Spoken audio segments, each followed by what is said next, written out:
Allez, des étoiles plein les yeux, pour les petits comme pour les grands, Carole, avec vous ce matin. Ah oui, vous vous souvenez, le 20 juillet 1969, il est 21h56, heure de Houston, 2h56, heure de Paris. Et normalement, à cette heure-là, il y a seulement Laurent qui est réveillé pour Télématin. Mais là, tous les Français, et nous, c'est vrai, et tous les Français sont devant leur poste de télé. C'est un moment historique. Neil Armstrong foule le sol de la Lune avec cette phrase, attention. Un grand pas ? Un grand pas pour l'homme.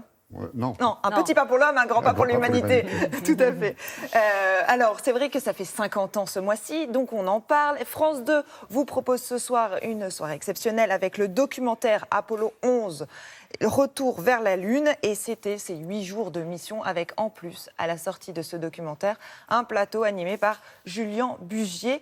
Alors, nous, on en parle aussi aujourd'hui parce que ce documentaire est sympa à voir en famille, mais vous avez plein d'autres choses à faire avec vos enfants, comme aller à la Cité des Sciences de Paris. Vous avez un planétarium avec un film qui est projeté en ce moment, qui est génial, et vous avez une médiatrice qui parle aux enfants en direct, qui essaie d'interagir avec la salle pour leur expliquer et répondre surtout à toutes leurs questions, parce que la Lune, ça fascine les enfants, pas seulement les grands, ça fascine aussi les enfants, très sincèrement.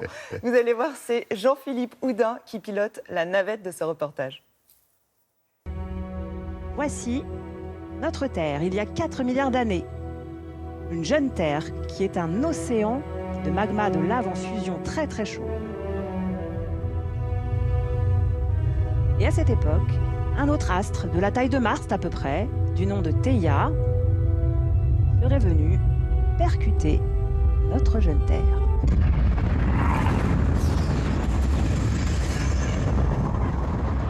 Pour arriver à rentrer en contact avec le public, l'idée c'est de pouvoir les faire participer tout au long du spectacle.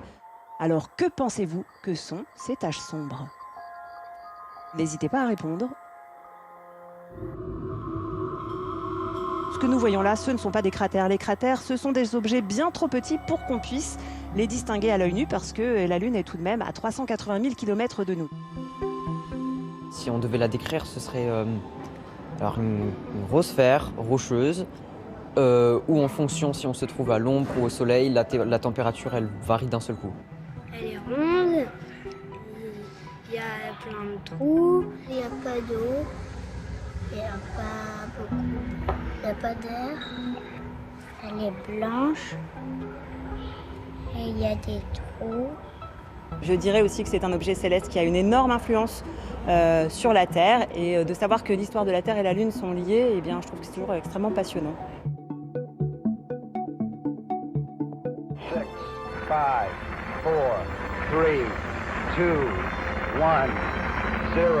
All engine running.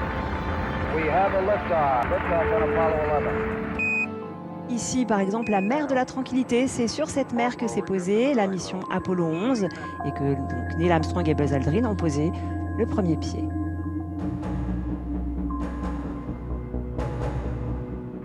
It's one small step for man, one giant leap for mankind.